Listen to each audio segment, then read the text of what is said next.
Hello student, इस video के अंदर हम क्लास 10 का जो चैप्टर नंबर 4 है कार्बन एंड इट्स कंपाउंड, उसका एक बहुत ही इम्पोर्टेंट पॉइंट डिस्कस करने वाले हैं। इसके आगे के वीडियो के अंदर हमने दो चीज़ों के बारे में डिस्कस किया था, सोप एंड डिटर्जेंट। तो सोप जनरली क्या होते हैं? सोप आर अ सोडियम और potassium salt of a long chain of carboxylic acid. Okay, और डिटर्जेंट क्या होते हैं? तो डिटर्जेंट क्या होते हैं? तो डिटर्जेंट जो है वो भी सोडियम सॉल्ट ही है। आप ध्यान से देखो, वो भी सोडियम सॉल्ट ही है, लेकिन उसके अंदर सल्फोनिक एसिड और एमोनियम सॉल्ट होता है of a long chain of carboxylic acid. तो ये फ़र्क आपको याद रखना है। अच्छा, ये मिसेल फॉर्मेशन क्या है? तो जब भी हम किसी मान लो कि अच्छा, यहाँ पर एक और चीज़ आपको क्लियर रखना है कि ये जो क्वेश्चन है इस तरीके से भी पूछ लेते हैं, cleansing effect of soap. Okay, कि सोप कितना इफेक्ट कर पाता है और किस तरीके से सोप मॉलिक्यूल जो है वो डर्ट पे अपना इफेक्ट दे रहा है। तो मैंने आपको बताया था सोप मॉलिक्यूल इस टाइप का होता है। इसमें ये जो हेड पार्ट होता है वो हाइड्रोफिलिक होता है, ये वाटर की तरफ मूव करता है, राइट। और ये जो पार्ट आप देख रहे हो हाइड्रोफोबिक, ये डर्ट की तरफ जाता है। तो कोई भी डर्ट जो कपड़े पे लगा हो या किसी भी ऑब्जेक्ट पे लगा हो, तो ये क्या करते हैं, इस तरीके से मिसेल फॉर्मेशन बना लेते हैं। हम आगे देखेंगे ये किस तरीके से बनता है। ओके, बट इतना याद रखो कि ये जो हेड पार्ट होता है वो वाटर के अंदर डिज़ोल्व हो जाता है, और ये जो पार्ट है वाटर के अंदर डिज़ोल्व नहीं होता है, और ये उल्टा डर्ट के आगे पीछे जाके अरेंज हो जाता है, और इस तरीके से मिसेल फॉर्मेशन बना लेता है। ओके, और वो डर्ट को फिर क्या करता है, बिल्कुल उसको आप समझो कि वहाँ से डर्ट को निकाल के वाटर के अंदर ले आता है। फिर हम इसीलिए तो देखते हैं कि वाटर पानी क्यों गंदा हो जाता है। ओके, क्योंकि ये डर्ट के साथ पानी के साथ वो मिक्स हो जाता है। तो आप देख सकते हो कि ये आप देख रहे हो बीच में, ये एक डर्ट है, ऑयल ड्रॉप है, और ये सोप के मॉलिक्यूल है जो डर्ट के आगे पीछे अरेंज हो गए हैं। तो a soap molecule has two ends which possess different properties. तो सोप मॉलिक्यूल जो होता है उसके अंदर दो एंड होते हैं जिसकी प्रॉपर्टी भी अलग अलग होती है। एक होता है हेड पार्ट और एक होता है tail part. Okay, one end of the soap has a polar head which is called hydrophilic head, while the other end has a non-polar tail which is also called hydrophobic tail। ये already हम discuss कर चुके हैं आगे।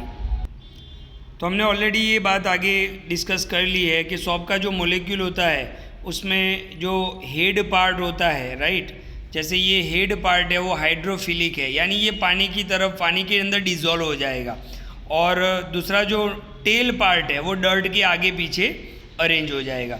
उसको हम क्या बोलेंगे? Hydrophobic tell. ओके, थोड़ा आगे डिस्कस करते हैं। अच्छा, ये जो पोलर हेड है ना, आप समझो कि आगे वाला जो आपने देखो, ये जो है, ये जो पोलर हेड है has a affinity toward water molecules, while non polar tail being has no affinity toward water molecules. यानी ये वाटर की तरफ, वाटर में डिज़ोल्व हो जाएगा और ये वाटर में डिज़ोल्व नहीं होगा। यानी ये जो हेड वाला पार्ट है हैज़ एफिनिटी टूवर्ड वाटर, यानी वाटर के अंदर ही रहेगा ये, वो वहाँ पे डिज़ोल्व हो जाएगा और ये डिज़ोल्व नहीं होगा। When soap is dissolve in water, जब आप पानी के अंदर सोप को मिक्स करोगे तो क्या होगा, ये जो पोलर हेड आप देख रहे हो वो डिज़ोल्व इन वाटर, ये वाटर के अंदर डिज़ोल्व हो जाएगा, but non polar tell remains outside the water, वो पानी से ऐसे दूर रहेगा, वो डर्ट की तरफ रहेगा। एज अ रिजल्ट क्या होगा, स्पेरिकल मिसेल्स आर फॉर्म्ड, और ये क्या कर देंगे, फिर डर्ट को बिल्कुल सॉफ्ट कर देंगे और वहाँ से निकल के वो पानी के अंदर मिक्स हो जाएगा। तो इस तरीके से ये मिसेल फॉर्मेशन बना देते हैं, राइट। ओके, तो जहाँ जहाँ पे भी डर्ट लगा होगा इस तरीके से मिसेल फॉर्मेशन बन जाएंगे, राइट। तो यहाँ पर एक और इम्पोर्टेंट चीज़ हमें देखनी है, वो भी हम डिस्कस कर लेते हैं, क्योंकि कभी कभी एग्जाम में क्वेश्चन पूछा गया है कि भाई डिटर्जेंट का यूज़ क्यों ज़्यादा होता है ना, cleansing effect of cloth, detergent ज़्यादा उसकी क्लींसिंग इफेक्ट क्यों देता है। तो हमने पढ़ा था कि सोप जो होते हैं वो रिएक्ट कर लेते हैं किसके साथ, Ca2+, यानी कैल्शियम और मैग्नीशियम आयन के साथ, जो प्रेजेंट होते हैं हार्ड वाटर के अंदर।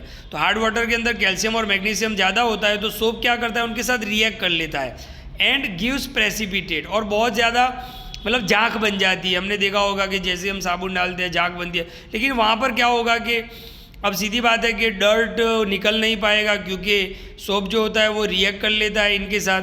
तो सोप ज़्यादा ही वेस्ट हो जाता है, यानी बहुत ही ज़्यादा हमें सोप यूज़ करना पड़ता है, राइट। जबकि डिटर्जेंट में नहीं, ऐसा नहीं होता है। Detergent does not give precipitate. Detergent जो होते हैं वो मैग्नीशियम और कैल्शियम के साथ प्रेसिपिटेट नहीं बनाते हैं, तो due to this reason detergent is not wasted and less quantity of detergent is enough for cleaning. और डिटर्जेंट कम डालना पड़ता है क्योंकि डिटर्जेंट जो होता है वो हार्ड वाटर के इन आयन के साथ रिएक्ट नहीं करता है। तो कम डिटर्जेंट में क्या होता है कि वो कम डिटर्जेंट भी अपने कपड़े को, मतलब जो कपड़ा होता है हमारा, उसको आसानी से वो साफ़ कर देता है। जबकि सोप में ऐसा नहीं होता है कि सोप में क्या होता है कि जितना भी सोप आप लगाते जाओगे ये Ca और क्या मैग्नीशियम के साथ अपना रिएक्शन बढ़ाते जाएंगे और इनसे मतलब क्या होगा कि प्रेसिपिटेट बनेंगे और डर्ट के आसपास एक स्कम बन जाता है, एक लेयर बन जाता है जो सोप के मॉलिक्यूल को डर्ट तक पहुंचने ही नहीं देता है। इसीलिए सोप जो होता है वो हार्ड वाटर के अंदर अपना इफेक्ट नहीं दे पाता है, जबकि डिटर्जेंट ईजिली अपना इफेक्ट दे देता है। इसीलिए use of detergent has increased over soap, इसीलिए डिटर्जेंट का यूज़ ज़्यादा होता है। तो मिसेल फॉर्मेशन आपने देखा कि किस तरीके से बनता है। ओके, तो इसी क्वेश्चन को ऐसे भी पूछते हैं कि क्लींसिंग इफेक्ट ऑफ सोप या तो मिसेल फॉर्मेशन। तो वीडियो को ध्यान से देखें और क्लियर करें, बहुत ही इंपॉर्टेंट पॉइंट है मिसेल फॉर्मेशन। Thank you.